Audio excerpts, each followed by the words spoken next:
de 2 catéteres que tuve en el pecho. Y yo, pues en mi pensamiento, porque en el sueño tú crees que estás viviendo la realidad, me voy a morir, me voy a desangrar. Sí, porque yo ¿qué me trajo hasta aquí, Señor? ¿Qué sucede? Exactamente.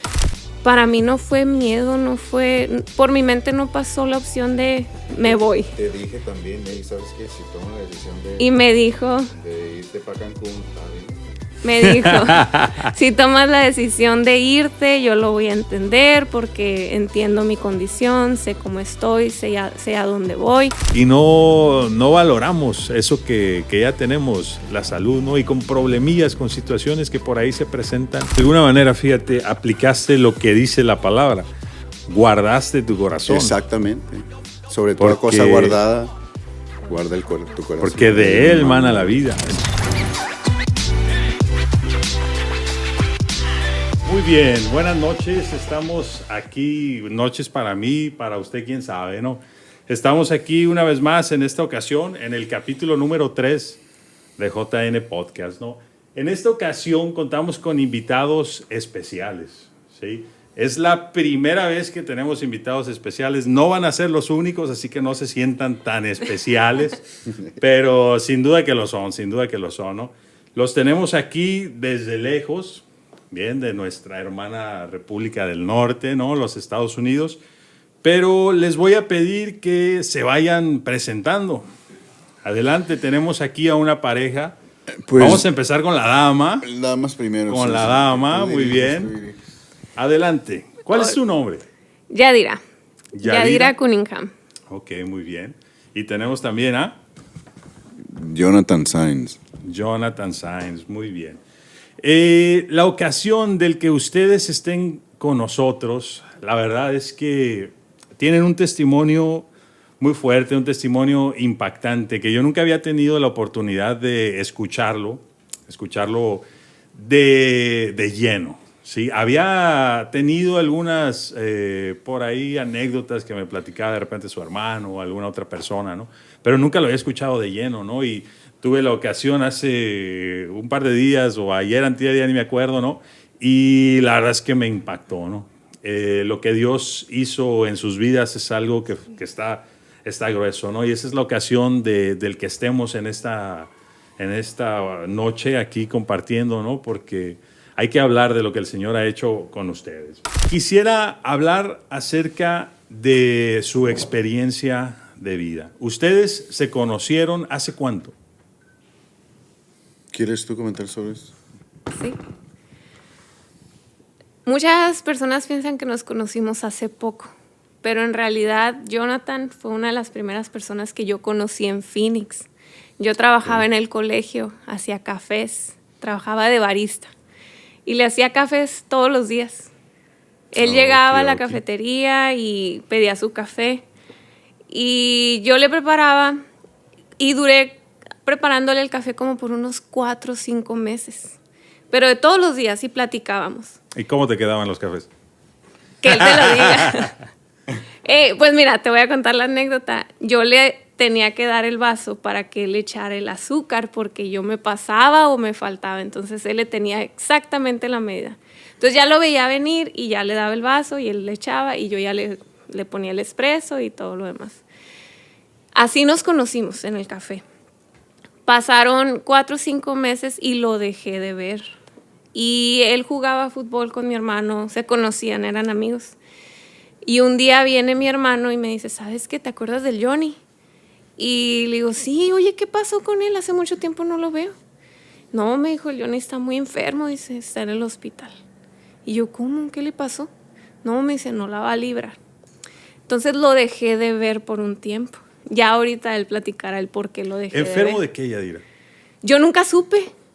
Nunca supe. Mi hermano simplemente me dijo, ¿sabes que está muy enfermo y no la va a librar? Y yo, ¿pero qué le pasó? No, pues no saben, dice, no saben. Yo nomás lo fui a ver y pues estaba muy mal. Eso es lo que yo recuerdo que mi hermano me platicó. Y ya lo dejé de ver y pasaron 8 años y luego me lo volví a encontrar. Entonces cuando lo vuelvo a encontrar, él iba saliendo de un lugar, yo voy entrando. Desde ahí ya caballero, me abrió la puerta. Entonces yo cuando voy entrando y que lo veo, le digo, gracias. yo te conozco, yo también te conozco. Tú eres la hermanita del Cuni. Sí, tú eres el amigo de mi hermano. No nos acordábamos ni siquiera el nombre. Entonces ahí volvimos a platicar y retomamos la amistad. Desde entonces pues ya platicamos de un negocio que yo traía, le interesó y comenzamos a platicar. Me invitó a comer y de ahí empezó otra vez. Ahí pero nació ya el lo amor. conocía. Nació el amor. Especifica que no era una comida para hablar de los negocios. Sí. No es que le haya invitado a Que comer. todo era de negocios todavía. Sí. Al Sí. principio sí. No había ningún No había interés cortejo ni ni nada. De hecho, Nada de coqueteo. no había para ni nada. intención de mi parte ni de su parte. Situaciones de la vida, no queríamos nada de relación. Strictly business. Sí, sí. Estrictamente negocios. Y así fue por un periodo de tiempo. Y ya eventualmente, pues ya empezó así como que, ¿qué está pasando? Como que hay un clic y ya. Así es. Me interesa saber eso que le preguntaba a Yadira, Jonathan. Ella nos comentaba, ¿no? Te conoció y al tiempo le dicen que enfermaste, que incluso le dice a su hermano, no la va a librar. ¿De qué enfermaste? ¿Cuál fue tu padecimiento? El diagnóstico, yo cuando estaba en el hospital, de hecho yo iba a clases de verano. Durante el verano se toman los cursos que duran 5 meses. Una clase de 5 meses se vuelve una clase de 4 semanas y es intensivo, pues, y es por más horas. ¿Sí? Entonces, yo recuerdo, en una clase de matemáticas y cuando noto un cansancio muy fuerte y voy al baño y de repente me quito la gorra, me lavo la cara y me quito la gorra y veo que se me está cayendo el cabello. Como áreas totalmente Secciones sin cabello en lo absoluto, pues. Entonces se me hizo completamente extraño y me preocupé en el momento, pero como yo tenía que regresar a la clase porque es algo intensivo y no puedes pestañear ahí prácticamente, pues después me preocupo por esto. Entonces, y después, para no ser la historia muy larga, caigo en cama y yo pienso que es algo que comí o algo, pero sigo en cama y unos 3 días y hasta que un amigo mío ora por mí y es como si yo quisiese estar ahí en la cama enfermo. Él ora por mí y finalmente yo solo en mi cama tomo la decisión de hablarle a otro amigo y este amigo viene por mí y me lleva al hospital. Yo voy con exceso de peso, llevaba como arriba, yo creo, unos 10 kilos por retención de líquido, porque ahí totalmente mis riñones se habían fallado. Y es cuando voy al hospital y me dan el diagnóstico de que yo tengo lupus. Lupus nefritis creo que es en español, pero me dijeron lupus nephritis, nefritis a veces. Entonces, yo nunca había escuchado esa palabra, yo no sabía que era eso. Y ahí es cuando me dicen, mira, esta enfermedad es una enfermedad autoinmune destructora. Es una enfermedad que tu mismo sistema inmune viene a atacar y a no reconocer tus mismos órganos. En este caso son tus riñones y los llevaron a este grado de completamente, pues, dañarlos a un grado que los riñones dejaron de funcionar. Y ahí empezó todo. Muy bien. Al tú experimentar esta enfermedad, nos compartías el lupus con daño en los riñones, tuviste que pasar por esas sesiones que se denominan hemodiálisis, ¿verdad? Hemodiálisis. Es lo que tengo entendido. ¿Cuánto tiempo estuviste sometido a hemodiálisis? Cuando se me diagnosticó por primera vez, yo estuve 3 semanas en el hospital. Obviamente, cuidado intensivo y entre medicamentos muy fuertes y tratamientos intensivos, fue la diálisis en el mismo hospital. Pero ya después que estuve, nomás me dieron pocas sesiones de diálisis, no recuerdo bien porque fue hace como 14, 15 años. Ya en el hospital fueron unas pocas diálisis, pero ya después me recuperé y se presentó después. No sé si eso complementa o completa tu pregunta. Vamos a decir de alguna manera en datos, en números. ¿Cuántas sesiones de hemodiálisis crees que tú tuviste que atravesar en qué periodo de tiempo? Híjole, pues es que la historia es larga y voy a tratar de no ahondar al tiempo.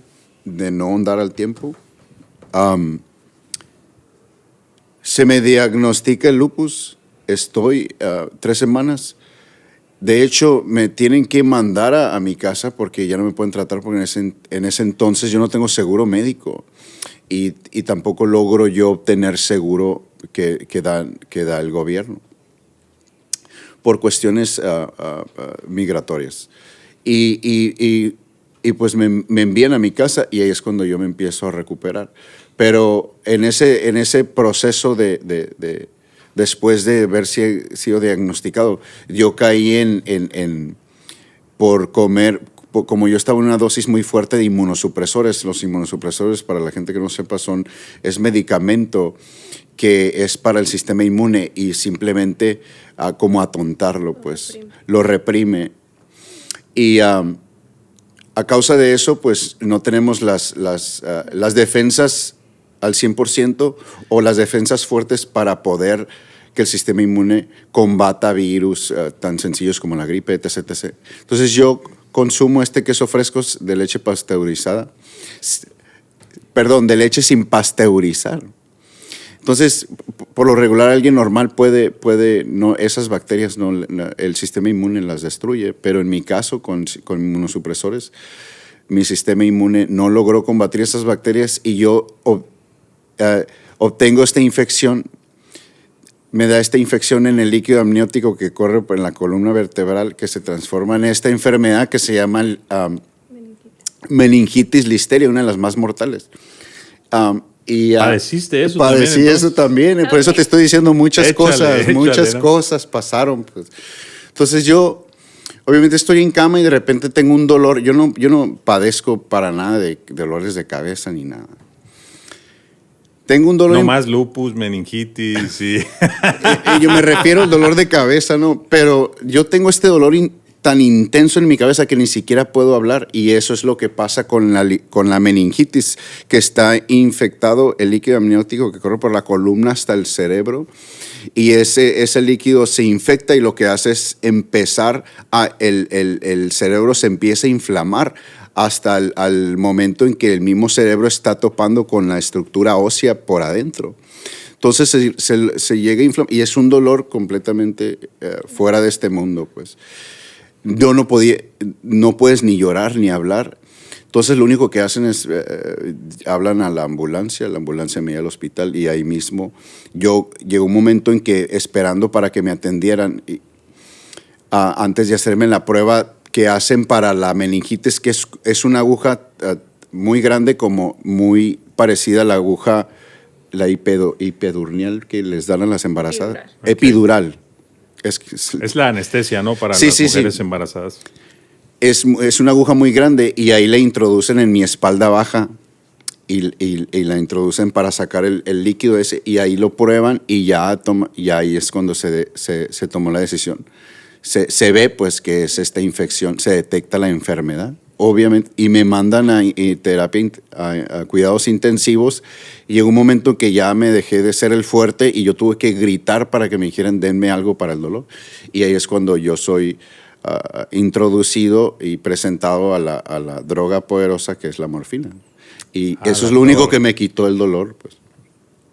Y esa es una parte. Pero estabas respondiendo... Okay. Respondiendo a mi pregunta. A tu pregunta. Sí, échale, a lo mejor no tienes el dato exacto. ¿Cuántas sesiones de hemodiálisis tuviste que pasar? Después pasaron muchas cosas más, pero vamos a responder tu pregunta, para allá iba.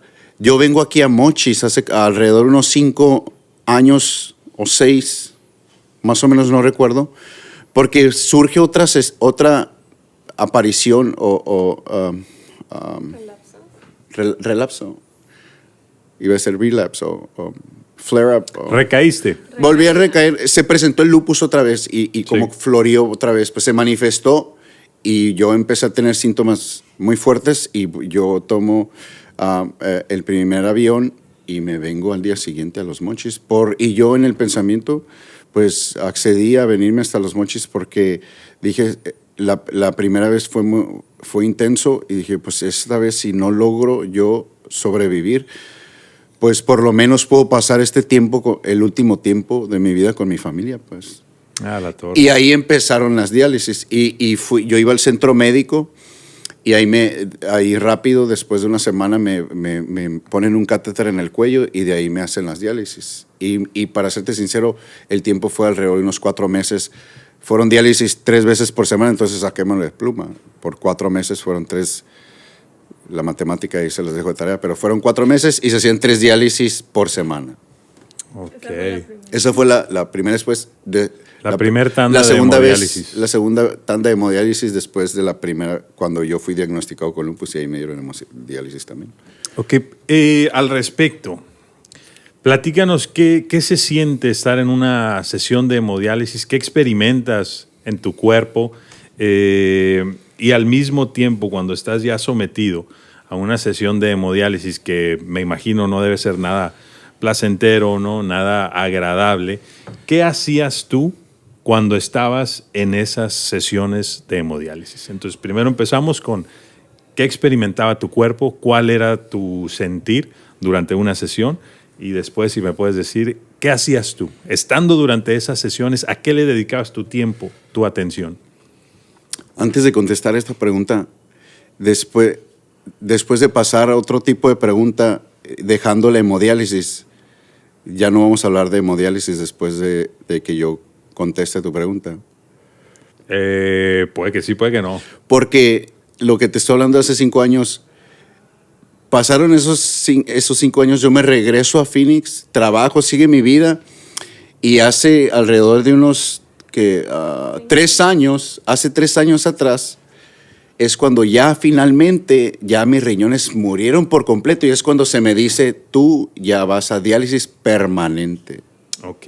Y ahí empieza cuando yo tengo las sesiones más largas, que fueron alrededor de 2 años, 8 meses. Cada 3 veces por semana. Ok. Entonces ahí tú me estás ya contestando tu pregunta. Cuando yo estaba, 3 años atrás, cuando yo estaba en diálisis ya en Estados Unidos, porque las diálisis aquí en México no fue tanto tiempo, pues. Entonces yo lo resentí más en Estados Unidos. Y recuerdo que al principio sí tenía la energía suficiente, pero llega un momento en que el mismo cuerpo se va desgastando porque no solo se filtra, para los que no sepan, la hemodiálisis es una máquina que simplemente su función es tomar la función de nuestros mismos riñones, que es filtrar la sangre y desechar el líquido, el fluido excesivo en nuestros tejidos. Y eso que hace el trabajo de la máquina viene a ser carga también para el corazón. Es como si yo me aviento un maratón por 8 horas o por 7 horas o algo así. Entonces es un trabajo muy fuerte para el corazón también. Entonces yo salía de una sesión de hemodiálisis y prácticamente yo estaba despierto, con los ojos abiertos y funcionando, y al mismo tiempo mi cuerpo se quería apagar, pues. Entonces yo luchaba y es un cansancio diferente al que usualmente tenemos cuando trabajamos mucho. Ok. Entonces, ahí contestas de alguna manera, ¿no? El qué se siente, cómo experimentabas tú las hemodiálisis. Durante tus hemodiálisis, yo recuerdo que me platicaste, ¿qué te ponías a hacer tú durante las hemodiálisis? ¿A qué le dabas tu tiempo, tu atención? ¿Cuál era tu perspectiva de alguna manera al estar atravesando eso en tu cabeza? Entonces, yo lo que hacía al principio, porque ya después ya no lo pude hacer tan como lo hacía antes. ¿Quieres que muestre la...? Adelante, las marcas de la guerra. Pues las primeras hemodiálisis fueron por medio de un catéter central y fue en el pecho. Tengo 2 cicatrices de 2 catéteres que tuve en el pecho. Y también tuve 2 catéteres que tuve en el cuello y tengo cicatrices de 2 catéteres que tuve en el cuello. Esta vez tuve el segundo catéter central, pero obviamente se removió porque es como una herida abierta permanente ahí. Entonces es más fácil y más... propenso a una infección.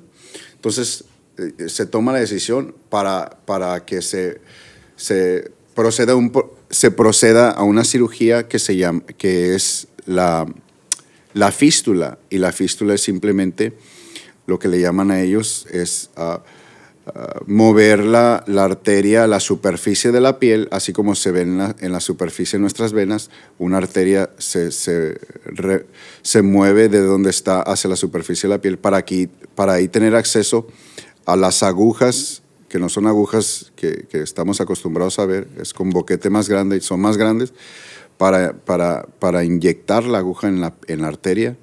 Esa aguja va a sacar la sangre, va a enviarla a la máquina la envía de regreso en otra manguerita, con otra aguja, con aguja, y se clava en otra parte de la arteria y ahí se regresa la sangre ya filtrada. Y eso se llama fístula. Y esto es a causa, y esto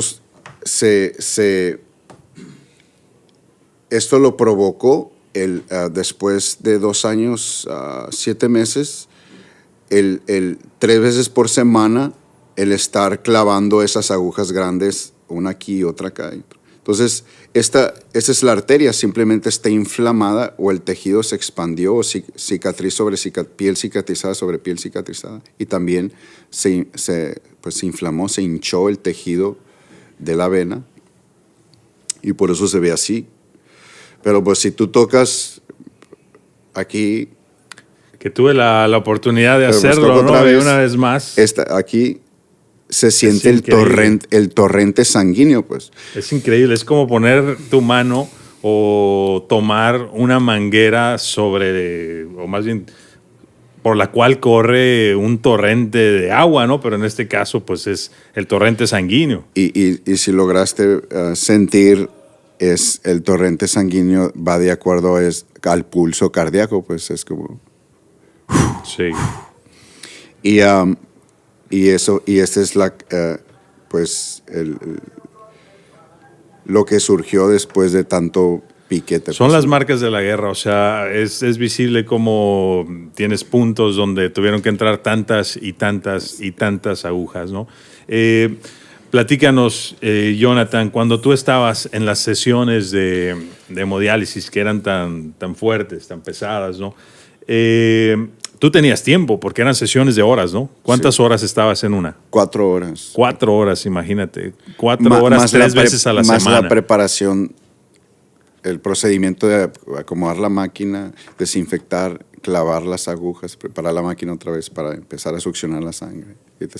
El pesarte, tomar tu peso, requiere un proceso. Entonces vienen siendo alrededor, estás ahí en la clínica, 4 horas y media más o menos, o 4 horas 45. Muy bien, durante estos periodos y prolongados 4 horas, ¿qué hacías tú? ¿A qué le dabas tu atención y qué pasaba por tu cabeza en ese tiempo? Pues yo aprovechaba, voy a contestar primero qué hacía y después qué pasaba por mi cabeza. Yo aprovechaba el tiempo para meditar la palabra. Entonces, obviamente este brazo con las agujas clavadas lo tenía inmóvil y con mi mano derecha, pues... yo tomaba la Biblia o hacía la transcripción y todo y me ponía a meditar, pues, a meditar en la palabra. ¿Y qué pasaba por mi cabeza? Gracias a Dios, pues yo tenía esa herramienta muy poderosa, que es la palabra. Por medio de su revelación, yo logré entender que si yo, pues, ¿qué va a pasar por nuestra cabeza cuando nosotros padecemos o estamos sufriendo algo? Pues obviamente lo más natural y la reacción inicial es la queja, ¿no? Entonces, ¿qué fue lo que hice yo? Pues, entonces estoy aprendiendo lo que me dice la palabra. Es lo más humano, ¿no? La queja y el preguntarte, eso es lo humano. ¿Por qué me pasa esto a mí? Sí, porque yo... estando tan joven, sí, porque yo ¿qué me trajo hasta aquí, Señor? ¿Qué sucede? Exactamente. Y aparte, pues, el dolor, porque no solo es el dolor de las agujas, también pueden surgir, ahí se te puede bajar la presión. A mí me tocó ver gente morir y te puede entrar el miedo. En las sesiones de hemodiálisis te tocó ver gente morir. Sí, gente muere. Se les puede parar el corazón, se les baja la presión y pues ahí quedan. ¿Y qué me pasaba por la cabeza? Pues muchas cosas. Pero gracias a Dios la palabra pues me hizo el entendimiento, me hizo ver y me hizo practicar el poner mi corazón en otros lados y no poner mi corazón ahí en la clínica, porque si yo fijaba mi atención en lo que pasaba alrededor, pues yo miraba cómo la gente sufría y cómo todas las cosas que pasaban ahí y cómo había un ambiente como de estrés y de depresión y de sufrimiento y el de no querer estar ahí, pues prácticamente ahí. Imagínate, pues tú estás en una sesión de diálisis y de repente llega la ambulancia de repente y alguien murió. Pues obviamente como que si se respirara la muerte ahí, ¿no? Entonces imagínate, yo aprendí a llevar mi corazón y sacarlo de ahí y aprendí a ver lo bueno en todo lo malo o el padecimiento que estaba pasando. De alguna manera, fíjate, aplicaste lo que dice la palabra, guardaste tu corazón. Exactamente. Sobre toda cosa guardada, guarda tu corazón. Porque de él mana la vida. Entonces, en tu cuerpo, en tu persona, tú estabas sentado en una sesión de hemodiálisis en un hospital, rodeado de personas que a lo mejor estaban en sus últimos instantes de vida, en un panorama bastante sombrío, mano. O sea, tú hablas de eso y a mí lo que se me viene a la cabeza es el valle de sombra de muerte. Bien, pero en medio de eso tú decidiste aplicar algo que está en la palabra, guardar. Yo voy a guardar mi corazón porque de él mana la vida. Porque si mi atención yo la dejo en medio de todas estas situaciones, pues lo más probable es que te vayan a arrastrar y que vayas a vivir tú lo mismo. Pero tú decidiste aplicar algo que está en la palabra. Así es. Muy bien. Ahora, Johnny, tú como nos habías dicho, eres de aquí de la ciudad de Los Mochis. Sí. Yadira, si puedes pasarle el micro a Yadira. Yadira, tú eres de Sonora, me habías dicho, ¿no? San Luis Río Colorado. Sonorense. Sonora. Bien, de la tierra de las tortillonas de harina y de la carne asada riquísima, ¿no? La carne de Sonora. Aguas, ¿no? La machaca y todo lo que se da por allá. Que aquí también está muy buena. Sí, claro. Estamos muy cerquita, ¿no? Estamos aquí a un ladito, ¿no? Pero al tú ser de Sonora y tú de Los Mochis, pero radicando en Phoenix, pues naturalmente tenían que pasar algún periodo de vacaciones, por así decirlo, ¿no? Venir a visitar a la familia, a tu tierra en Sonora, y tú que eres de aquí, de la ciudad de Los Mochis, ¿no? Sin embargo, pues imagínate, en ese periodo me dijiste, ese último gran lapso de hemodiálisis fueron como 2 años 7 meses, 2 años 8 meses. Entonces, pues tú venías a Los Mochis, me imagino que también tenías que someterte a esos periodos de diálisis. Entonces, Jonathan, si puedes platicarnos, cuando tú venías para acá, me imagino eras atendido en hospitales locales. Sí. Por ahí recuerdo una experiencia que me platicaste en cierto hospital, del cual vamos a omitir marca. Okay. Qué bueno que me dices porque iba a decir. En el que tuviste una experiencia bastante particular, ¿no? Que tuviste un catéter en el cuello, si mal no recuerdo, y algo sucedió contigo ahí. ¿Qué pasó? Pues de hecho fue cuando estuve aquí en México que las diálisis fueron alrededor de 4 meses y yo tenía el catéter en el cuello y ya se completan esos 4 meses de diálisis y ya los riñones como se empezaron a recuperar. Entonces ya fue cuando el doctor tomó la decisión de que, ¿sabes qué? Pues ya los riñones despertaron, ya se puede parar las sesiones de diálisis. Y yo procedo a ir con el doctor a su consultorio y ahí es cuando él pues remueve el catéter de aquí donde está cosido a la yugular. Remueve el catéter y el catéter es una cosa, no sé, es una manguera tanto así que el catéter... 30, 40 centímetros de largo. Algo así. El catéter logró tocar el nervio vago y el nervio vago es un nervio que regula muchas cosas. Regula el ánimo, el deseo de ir al baño, el hambre, muchas cosas. Entonces choca el catéter con el nervio vago y yo ahí colapso inmediatamente y después yo no recuerdo nada, pero los que vieron... Se te apagó la luz. Sí, me apagó la luz, pero los que vieron dicen que pues fue un show. ¿Quién estaba ahí contigo? ¿Quién te acompañaba? Ahí estaba el doctor y su asistente. Y después llegó mi familia y pues los que estuvieron ahí, pues, estuvo Johnny Quintero, mi hermano gemelo. Mis hermanas no estuvieron ahí en el mismo cuarto, pero estuvieron afuera porque pues ellas no pudieron, no lograron estar conmigo porque no soportaban verme así. Mi hermano estuvo ahí, Johnny Quintero, creo que mi mamá y un tío y no recuerdo más. Ok, muy bien. En ese momento se te apaga la luz y cuando tú despiertas, que otra vez hay luz, ¿qué pensaste? ¿Qué vino a tu mente? ¿Qué pasó? Cuando yo despierto, recuerdo que, porque dicen que yo todo el tiempo tuve los ojos abiertos, es como si yo estuviese despierto normal, pero con actitudes anormales, como que dicen que me reía, que lloraba, que pateaba. De hecho, me tuvieron que atar a la cama. Me tuvieron que amarrar a la cama. Y recuerdo que surgieron más cosas que voy a omitir decir porque pues, es un poco vergonzoso.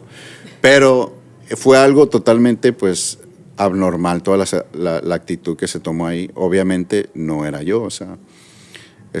fue como, veámoslo como el catéter chocó con el nervio vago, este nervio alteró todas mis fibras nerviosas que fue hasta el cerebro. De hecho, todavía padezco a consecuencia de eso.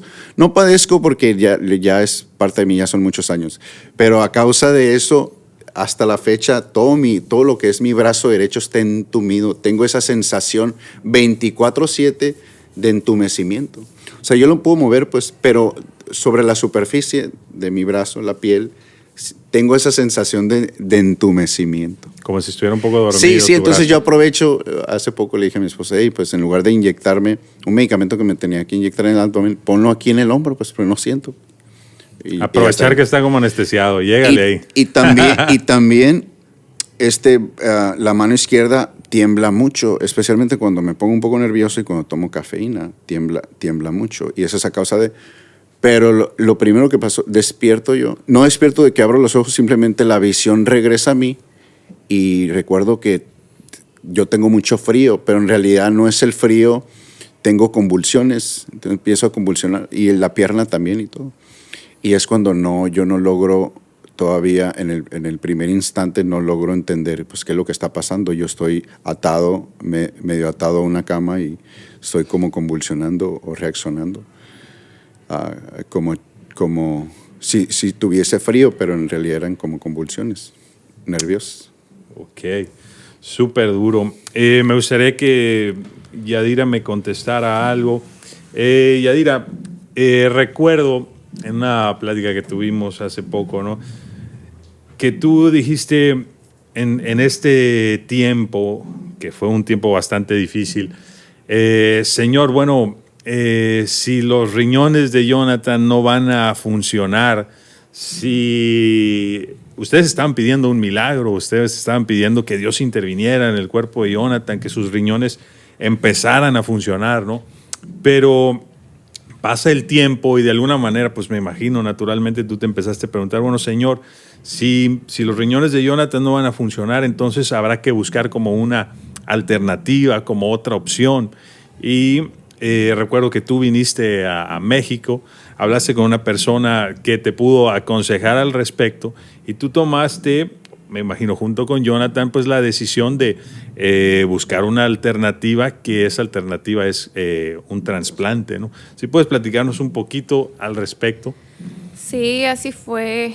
En tiempos, fue un mes de julio que nos tocó venir aquí a Mochis. Todavía él estaba yendo a diálisis. En una de esas que él va a diálisis, yo tengo la oportunidad de ir a platicar con esta persona que recibí consejo. Fue más bien una un abrir de ojos, porque era como estar volteando al milagro, a que Dios, pum, prendiera los riñones. Que Él es Dios, claro que Él puede hacerlo, ¿no? Pero también estaba eso de, Señor, si hay algo que no estamos viendo, muéstranoslo. Entonces, por medio de esta persona, recibimos el consejo de, está plan A y plan B. Plan A es de que el Señor los prenda y que decida y lo haga en su tiempo. Pero el plan B es también, el Señor quiere probar su fe, quiere aumentar su fe. Y un milagro también puede ser por medio de un trasplante. El simple hecho de que el cuerpo pueda recibir un riñón, un órgano externo y que funcione en armonía. Que lo acepte. Que lo acepte. Eso es un milagro. Entonces, salí de esa cita con otra perspectiva. Fue como un abrir de ojos de decir, bueno, Señor, ahora entiendo que pues va a ser un tiempo y el cual vas a aumentar nuestra fe. Entonces platicamos, tuvimos el acuerdo y decidimos ser diligentes. Anda, da el primer paso, empieza a dar pasos, porque era el plan A, quedarnos estáticos, a esperar el milagro, o plan B, andar, dar el paso y ser diligentes en el consejo que se nos dio. Pues decidimos ser diligentes. Volvemos a Phoenix y de julio a diciembre empezamos a movernos, ir a la clínica, papeleos, ver qué requisitos de exámenes se necesitaban. Obviamente, pues yo empecé a hacer como una idea que a lo mejor yo pudiera ser una opción. Y al platicar con doctores, ver especialistas, ya nos dijeron, pues, ya al saber que él tenía un hermano un gemelo, pues, oye, pues la primera opción es el hermano gemelo. Entonces volvemos en diciembre y tenemos una plática pues con el hermano gemelo, ¿no? Como diciendo, oye, pues hemos sido diligentes y pues queremos ver qué procede, pues cuál es tu Porque parecer, sería la opción natural, o sea, cualquier persona pensaría, exactamente, sí. Si Jonathan tiene un hermano que es gemelo, la misma sangre, o sea, los genes son lo más parecido que puede haber. Entonces, una persona naturalmente pensaría, lógicamente, es el match perfecto, o sea, es la persona ideal para que le done el riñón. Todos pensaríamos de esa manera, ¿no? Entonces, de alguna manera es como decir, ya está, esa es la solución. Sí. Mi hermano gemelo me dona un riñón. Sin embargo, no sucedió así, ¿no? No, incluso cuando... Una cosa que sí es importante aclarar es cuando nosotros llegamos a ese punto en diciembre de platicar con David, pues ya sabíamos plan A y plan B y sabíamos que la fe iba a ser probada, que íbamos a pasar por un proceso, el cual iba a ser dar pasos y confiar, poner nuestra fe en que Dios tenía el control de todo, sabiendo que si no iba a ser por David, pues entonces nos quedaba plan A, que el Señor hiciera el milagro, ¿sabes cómo? Pero también sabíamos que si no es David, sabíamos que íbamos a dar esos pasos y si al final ya había el Señor probado nuestra diligencia y nuestra fe y si al final el Señor tenía un trasplante, pues adelante. Y incluso bromeé con Jonathan y le digo, ¿sabes qué? A mí se me figura que vamos a llegar al punto en el que ya se hizo todo y estando ahí con un pie en el hospital de repente, ¡hey! Ya no se necesita operación porque tus riñones sabes que ya hay un trasplante.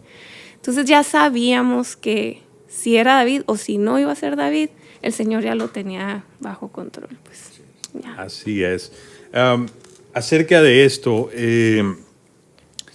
yo escuché de viva voz de tu hermano que, vamos a decir, en la carne, él quería donártelo porque, pues, ¿qué hermano no quisiera darle vida a su propio hermano, ¿no? Entonces, él en sus sentimientos dijo, pues le voy a dar vida a mi hermano donándole un riñón.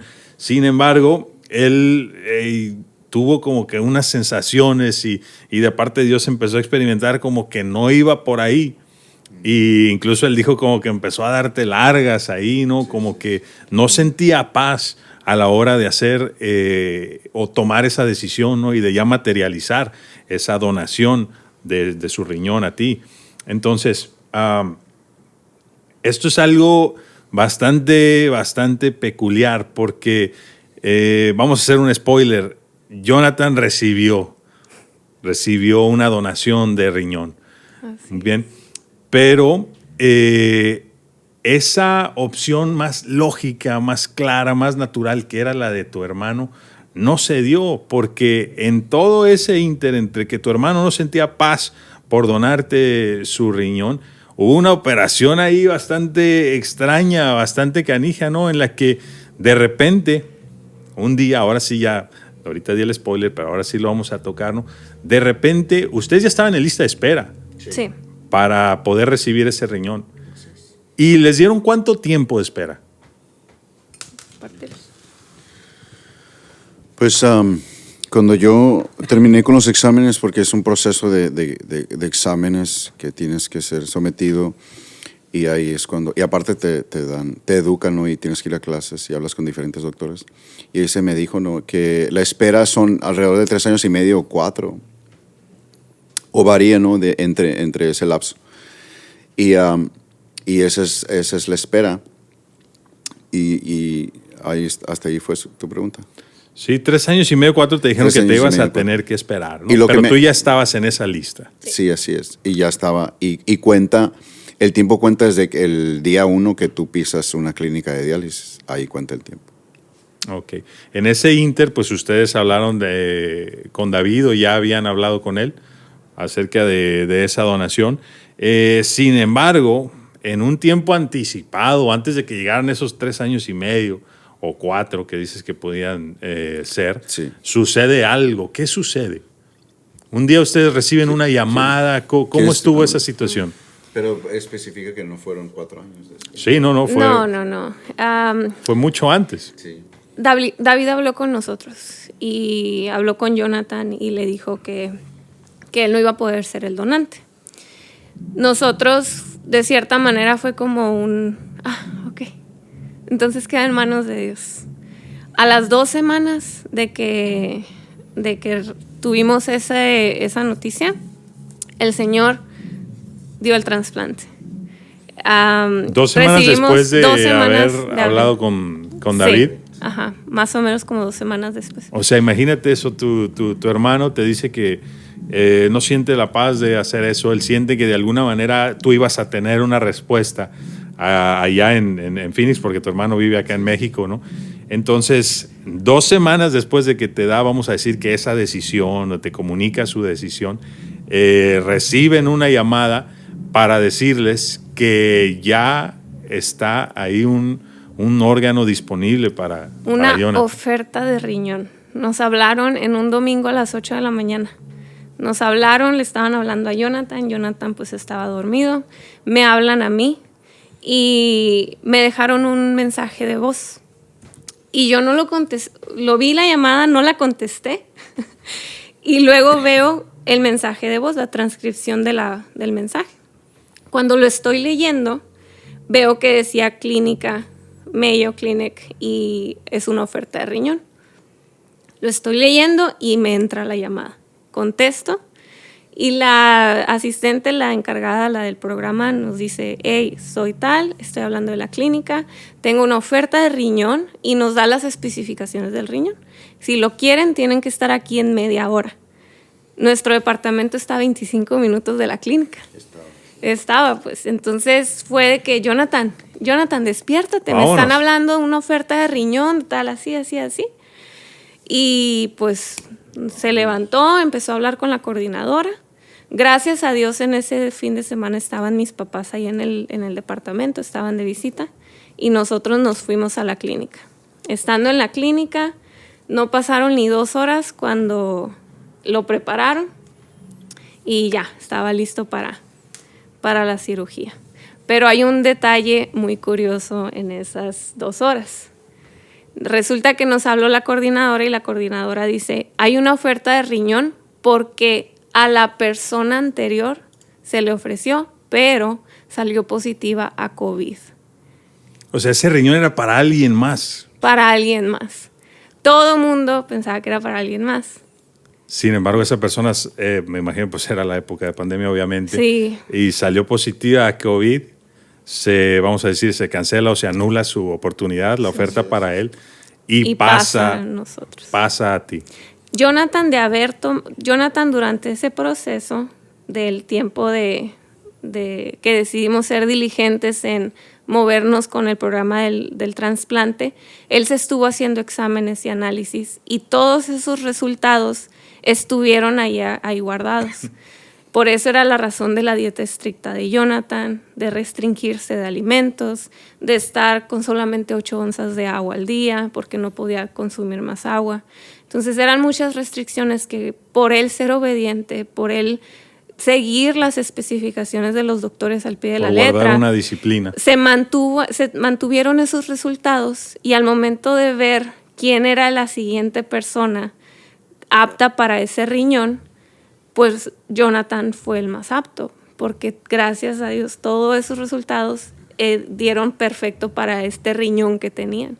Es un riñón con un 93% de funcionamiento, por lo cual necesitaban a un candidato que fuera un candidato con muy buenos resultados para que el riñón y el candidato, o sea, la cirugía fuera todo un éxito. Cuando ustedes dicen eso,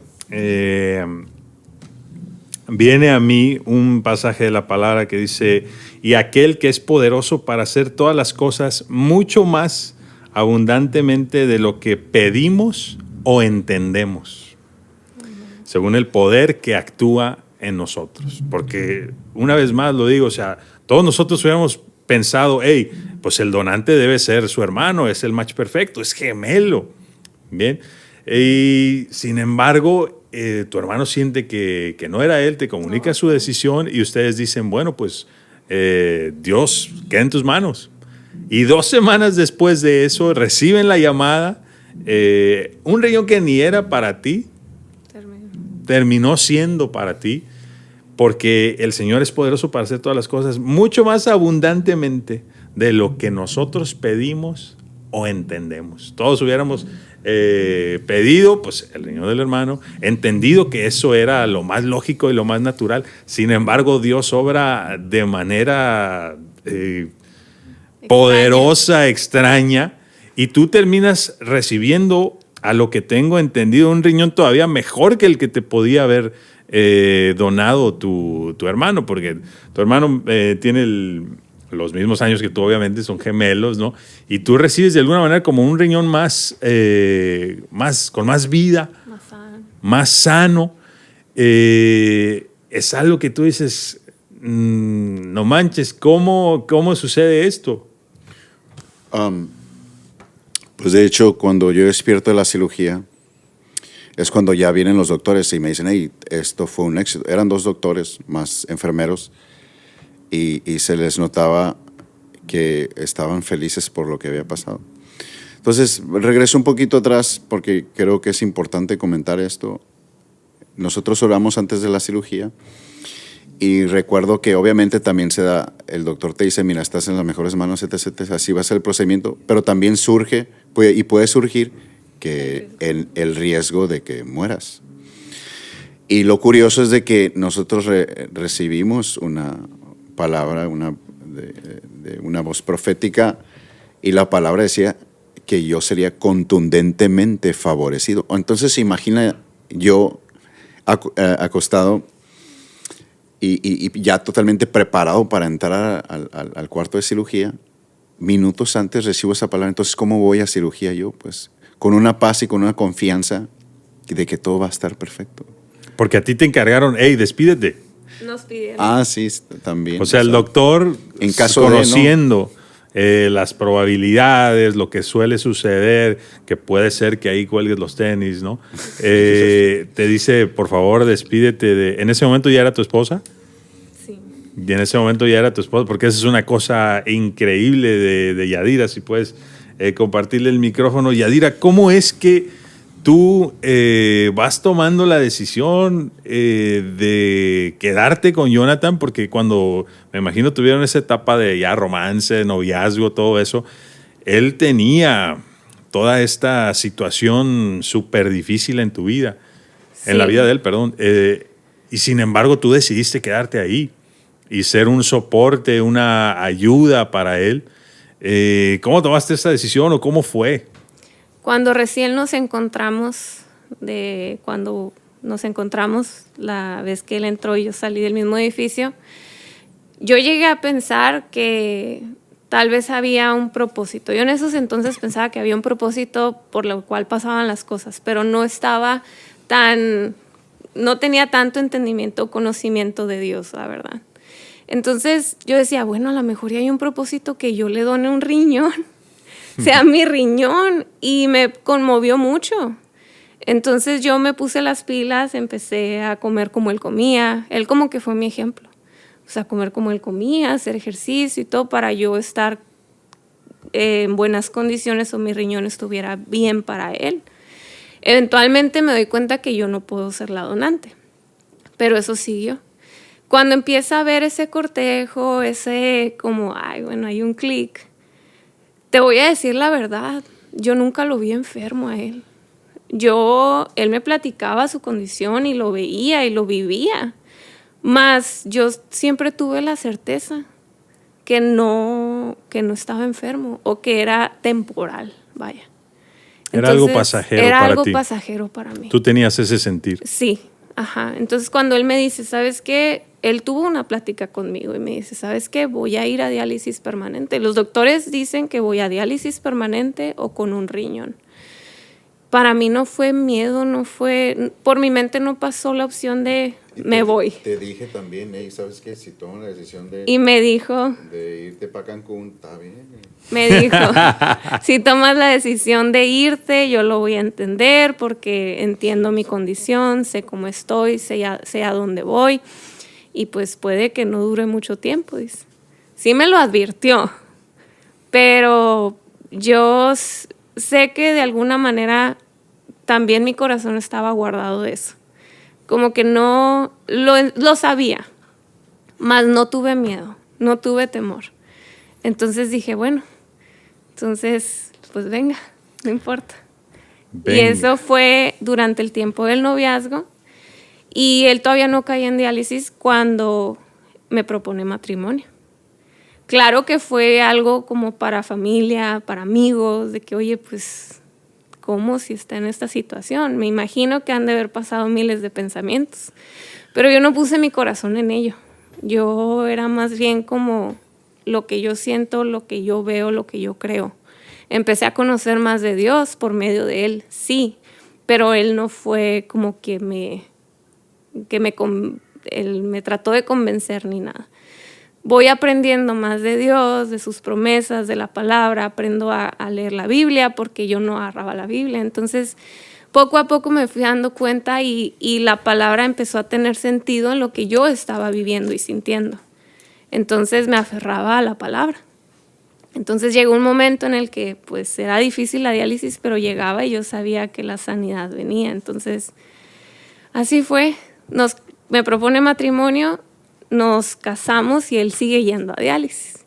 No pudimos tener luna de miel, nos fuimos a Sedona, a Flagstaff, porque el lunes tenía diálisis. Nos casamos un viernes o un sábado y pues tenía diálisis al día siguiente. Que queda pendiente. Está pendiente el cancunazo.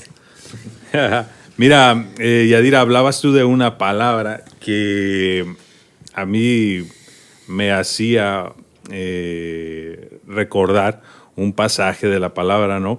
Tú dijiste ahorita propósito, ahorita que dabas tu respuesta, ¿no? Y yo me acordaba de un pasaje de Timoteo, 2 Timoteo 1:9 dice, Dios nos salvó y llamó con llamamiento santo, porque hacia allá voy. Quiero que nos platiques ahorita, Jonathan, tu experiencia cuando estabas en una de esas últimas hemodiálisis en las que tú le dices al Señor, Señor, tú me estás llamando para algo, ¿no? Nos platicas para qué te estaba llamando y qué le dijiste en esa situación, ¿no? Y sigo con el pasaje, dice, Dios nos salvó y llamó con llamamiento santo, no conforme a nuestras obras, sino según el propósito suyo y la gracia que nos fue dada en Cristo Jesús antes de los tiempos de los siglos. Amén. El Señor tenía un propósito para ti y para ti, Yadira. Y Él tenía un llamamiento para ustedes, un llamado, ¿no? Y Platícanos en esa sesión de hemodiálisis, de las últimas, creo que dijiste que fue, y tú le dijiste algo al Señor ahí, ¿no? Platícanos.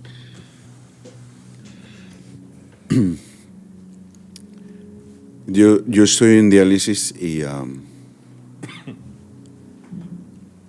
en la diálisis, tiempo antes, no sé si tenemos tiempo suficiente, ¿no? Dale. Antes de ir a esto, yo creo que esto es importante y se comentó en la comida. En una diálisis, en una sesión, yo logro caer en este sueño profundo. Y en ese sueño profundo, el catéter que tenía antes de una de las mangueritas, me salía toda la sangre, una presión impresionante. Que yo trataba de retener esa presión y presionar para que no me fluyera tan fuerte la sangre. Y yo, pues en mi pensamiento, porque en el sueño tú crees que estás viviendo la realidad, me voy a morir, me voy a desangrar, voy a morir. Y yo tenía miedo y, Señor, pues voy a morir. Y de repente sobreabunda esta paz y me llena esta paz. Y entiendo, no fue una voz audible, pero fue un entendimiento, que Jesucristo y Dios estaban simplemente deshaciéndose de toda esa sangre de genética de maldad, para Él reemplazar toda esa sangre de maldad y de genes de maldad por su sangre, como lo dice el versículo, comer de mi carne y beber de mi sangre. Siguiendo con la pregunta que hiciste, poco tiempo después, llega un momento en que yo ya no meditaba. En los últimos momentos ya no me tomaba el tiempo para meditar, porque el cansancio era tanto que yo prácticamente todas las diálisis... O sea, esto durante tus sesiones de hemodiálisis ya era tan pesado. El cansancio era tanto que yo todas las 4 horas me la pasaba dormido. Y en una de esas, entre quedándome dormido, hago esta oración y le digo al Señor directo: Padre, y en ese entonces ya se nos había dado el llamado a ser pastores. Y yo le dije: pues Padre, si tú realmente, si de tu voluntad viene el que yo sea pastor y que te sirva, déjame decirte que esto ya me es estorbo. Me es estorbo porque siempre estoy cansado. Estoy frente a tu palabra que quiero meditar y quiero aprender y quiero recibir tu sabiduría, y me quedo dormido por el tremendo cansancio. Esto ya es estorbo para mí, y caigo en el sueño. Y 2 semanas después obtengo el trasplante. Y el trasplante, ¿cómo fue su resultado? Sabemos que se corren muchos riesgos, ¿no? Una vez que ya se da toda la cirugía, tú lo recibes, hay probabilidades de que sea rechazado, de que tu cuerpo no lo reciba y haya bastantes complicaciones. Entonces, en cuanto a eso, platícanos cómo fue la adaptación de tu cuerpo a este nuevo riñón y cómo saliste de ahí, cómo estás ahora. Pues usualmente lo que pasa es de que los que pasan por este proceso vuelven a diálisis para que el riñón despierte. Pero en mi caso no fue nada así. Lo que se comentó de que pasó, que surgió, uno puede decir, no, pues pasó así y te tocó la suerte, pero en realidad el que creó la suerte es el mismo Dios, la palabra lo dice. Y resulta que obtengo yo este riñón, y ese riñón, en cuanto lo trasplantan, de hecho uno de los doctores, ya que yo había despertado de la diálisis, del trasplante, dice que cuando él lo está cosiendo por la uretra sale la orina y está el riñón ya está para trabajar. Me es trasplantado, se cierra la herida, yo despierto con una sonda, y la sonda pues es la bolsa y la caja donde se almacena la orina de la sonda que tengo yo conectada a la uretra, pues se llenaba de orina y los riñones funcionando, y pues ahí... Ya estaba trabajando. Exacto.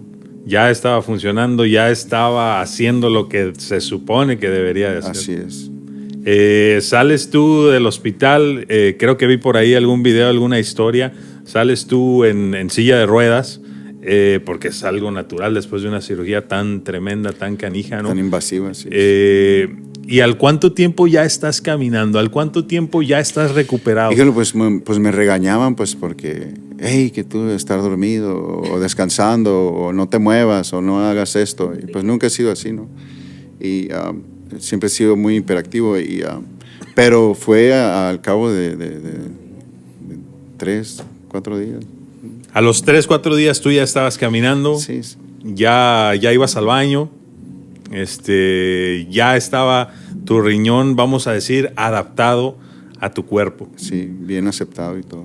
Así es, porque el Señor hace las cosas, sus obras, mucho más abundantemente de lo que pedimos o entendemos. La gente que te veía, la gente, me dijiste, en las salas de hemodiálisis se convierte como una familia. Los enfermeros que te tratan, la gente que te rodea, que también va a sesiones de hemodiálisis. Así es. Todos ellos, cuando te veían ya después de tu cirugía, ¿qué te decían? ¿Y cómo te veían? Pues yo fui a visitar después y como tú mencionaste, 3 veces por semana, por casi 3 años, se vuelve tu familia. Y después, pues mi familia y amigos y todo, obviamente es un cambio total, pues es un cambio de 180 grados. Y cuando yo iba a diálisis en mi misma piel, yo estaba pálido, no era el mismo, pues. Entonces, realmente, pues, uno no logra entender lo importante que es nuestra salud hasta que la pierde. Y pues, obviamente, me cambió la vida totalmente, pues, sí. Y también el ánimo y la energía, pues. Entonces, pues, ¿qué podemos decir? Mira, cuando escuchamos todo tu testimonio, ¿no? Todo lo que atravesaste, pues yo me quedo pensando, ¿no? Y lo acabas de decir, no valoramos la salud hasta que la perdemos, ¿no? Muchas veces creemos que traemos algún problema por cosas de la vida, ¿no? Cosas que suceden a diario. Y no valoramos eso que ya tenemos, la salud, ¿no? Y con problemillas, con situaciones que por ahí se presentan, ya por ahí se puede tender a la depresión, se puede tender a la ansiedad, se puede tender a tantas cosas, refugiarse en tantas cosas que uno no debe. Y sin embargo, me asombra el cómo tú, en medio de toda esa situación, en medio de ese valle de sombra de muerte, tú decidiste guardar tu corazón, refugiarte en Cristo, y Él te regresó a la vida. Él te regresó a la vida, y porque Él tiene un propósito y un llamado para ustedes. Quiero mencionar otro pasaje de la palabra que es 1 de Pedro 5:10, dice: mas el Dios de toda gracia, que nos llamó a su gloria eterna en Jesucristo. Fíjense en esto: después que hayáis padecido un poco de tiempo, no sé cuánto tiempo fue para ti, Él mismo os perfeccione, afirme, fortalezca y establezca. A Él sea la gloria y el imperio por los siglos de los siglos. En medio de todo esto yo veo cómo Jesucristo fue glorificado por lo que tú viviste, por lo que tú atravesaste. No decaíste, mantuviste tu corazón guardado en Él. Él fue glorificado en medio de todo esto. Amén, así es. Y pues la verdad es que ha sido un gustazo compartir su experiencia de vida tan tremenda. La verdad es que son un ejemplo y un testimonio vivo del poder de Dios, lo que Él puede hacer. Y fíjate de qué maneras, no como nosotros las pedimos o entendemos, porque Él opera y Él obra de maneras extrañas, que a veces pues ni nos imaginamos, ¿no? Sin embargo, Él manifiesta su poder en medio de todo eso, especialmente cuando tú vas entendiéndole, conociéndole, y de alguna manera Él te va guiando, ¿no? En medio de ese camino, ¿no? Ahora, ya para cerrar este tercer episodio del podcast, te voy a pedir que nos sirvas de modelo, Jonathan. Estás ahorita vistiendo la camiseta, una de las camisetas, ¿sí?, que estarán en el Congreso de Edificación, al cual queremos invitarlos, ¿sí?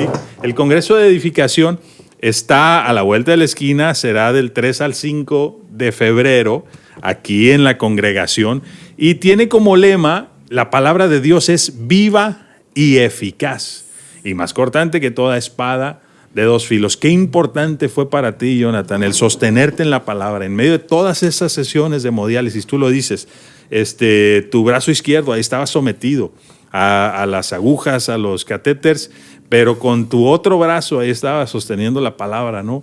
Y buscando esa guía, buscando en el Señor y en su palabra el propósito de todo eso y lo que Él iba a hacer contigo, ¿no? Y sin duda que ya lo está cumpliendo y lo que está por venir.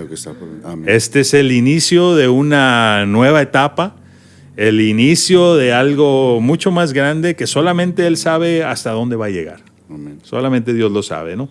Entonces, estas playeras van a ser parte de un nuevo giveaway. Entonces, para todos los que están por ahí sintonizándonos, vamos a tener 3 playeras. Una negra como esta y tengo por aquí una en color blanco. Igual a pero blanca. Igual a esa, pero en color blanco, que están muy chilas, un diseño oficial, diseño original de Jehová Nissi, viva y eficaz. Es igualita a la que trae Jonathan, ¿no? Pero ya es el contraste, ¿no? En color blanco. Y tenemos por ahí también una más que se va a ir de regalo en este giveaway. Jonathan nos sirvió de modelo para que la vayan calando, ¿no? Como se ve ahí en las mangas, dice viva y eficaz. Y esta es otra que tiene el mismo lema, ¿no? Viva y eficaz, en un diseño más audaz, más moderno, ¿no? Más juvenil. Entonces, se van a ir regaladas. Les voy a pedir que ahí en el comentario del chat, ustedes vayan poniendo una vez más, como en el podcast anterior. Antes era acerca de gorras que estábamos promoviendo. En este caso va a ser quiero mi camiseta. Hashtag quiero mi camiseta. No necesita comentar nada más en esta ocasión. La vez pasada andábamos pidiendo propósitos. En este caso, con que usted ponga, mi nombre es fulano de tal, porque también de repente aparecen unos nicknames ahí de YouTube que uno no puede identificarlos, ¿no? Entonces, por favor, póngame su nombre y el hashtag quiero mi camiseta. A través de un software se hace ahí el sorteo y van a salir 3 premiados. Una vez más, igual que en la ocasión anterior, voy a hacer un envío a nivel nacional. Lo sigo dejando fuera, ustedes gabachos. Ahorita se van a llevar estas, ¿no? Voy a hacer un envío nacional a cualquier lugar de la República que salga. Un envío nacional, los otros 2 se quedan aquí en la ciudad de Los Mochis. Entonces, invitados están a que participen del sorteo, este giveaway de 3 camisetas. Muy bien, con esto cerramos. Muchísimas gracias por su tiempo. Por invitarme. Muchísimas gracias por invitarnos. Por compartir su testimonio, su experiencia de vida.